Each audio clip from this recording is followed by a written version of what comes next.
حضور عربی، قرآن عربی، صحابہ عربی، لیکن اس کے باوجود صحابہ کرام نے عربی جاننے کے باوجود قرآن مجید نبی کریم علیہ السلام سے سیکھا ہے۔ کوئی ایک موقع پوری تاریخ میں نہیں دکھا سکتے کسی صحابی نے یہ کہا کہ حضور ہمیں عربی آتی ہے، ہم خود سیکھ لیتے ہیں، سمجھ لیتے ہیں، ہمیں ضرورت نہیں ہے، ہم خود سیکھ لیں گے۔ نہیں، نبی پاک علیہ السلام کے صحابہ بھی، حالانکہ انہیں ترجمے کی ضرورت نہیں تھی، عربی جانتے تھے، وہ بھی نبی کریم علیہ السلام کی رہنمائی کے محتاج تھے، اور حضور علیہ السلام انہیں قرآن سکھاتے تھے۔ سیدنا حضرت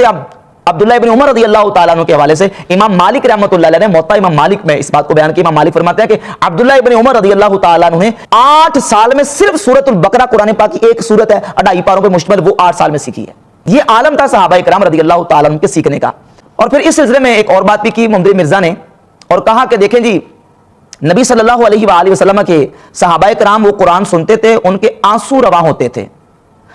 ان کے آنسو رواں ہوتے تھے۔ تو آنسو تو رواں ہوتے تھے، بات یہ ہے کہ قرآن مجید وہ جو پڑھتے تھے وہ کس طرح پڑھتے تھے؟ وہ ڈائریکٹ پڑھتے تھے یا رسول اللہ صلی اللہ علیہ وسلم سے سیکھتے تھے؟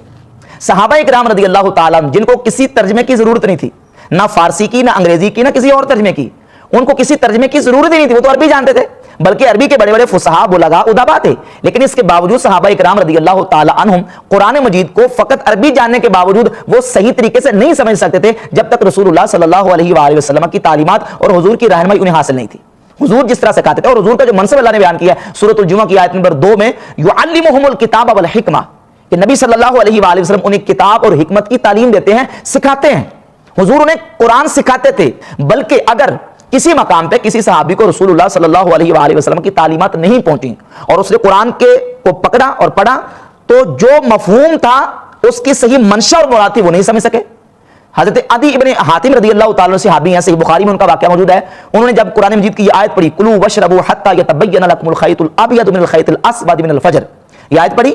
کہ جس میں ہے کہ کھاؤ پیو حتیٰ کہ سفیدی کا ڈورا سیاہی کے ڈورے سے ممتاز ہو جائے۔ اللہ رب العزت نے روزوں کے بارے میں حکم دیا، یہ آیت پڑھی اور 2 ڈورے لیے، ایک سیاہ ڈورا اور ایک سفید ڈورا، اور دونوں ڈورے اپنے تکیے کے رات نیچے رکھ لیے، بار بار اڑتے ہیں ڈورے، دیکھتے ہیں کہ فرق نظر آتا ہے کہ نہیں آتا۔ ساری رات ایسے گزر گئی، صبح کے وقت نبی پاک صلی اللہ علیہ وآلہ وسلم کی بارگاہ اقدس میں آئے تو نبی کریم علیہ السلام نے انہیں فرمایا کہ تمہارے یہ ڈورے مراد نہیں ہیں، بلکہ قرآن نے جن ڈوروں کا ذکر کیا ہے وہ صبح کا اجالا اور رات کی تاریکی مراد ہے۔ تو صحابی بھی قرآن کی جو صحیح منشا اور مطلب ہے وہ رسول اللہ صلی اللہ علیہ وآلہ وسلم کی رہنمائی کے بغیر نہیں سمجھ سکے۔ تو کچھ صحابہ تو ہوتے جو ڈائریکٹ نبی کریم علیہ السلام سے سیکھتے تھے، ڈائریکٹ قرآن اپنی مرضی سے نہیں پڑھتے تھے بلکہ حضور سے سیکھتے تھے، اور کچھ وہ تھے جنہوں نے نبی پاک علیہ السلام سے تو ڈائریکٹ نہیں سیکھا، ان کو حضور نے حکم دیا۔ صحیح بخاری کی حدیث ہے 4999 نمبر کہ حضور علیہ السلام نے فرمایا خذوا القرآن من 4،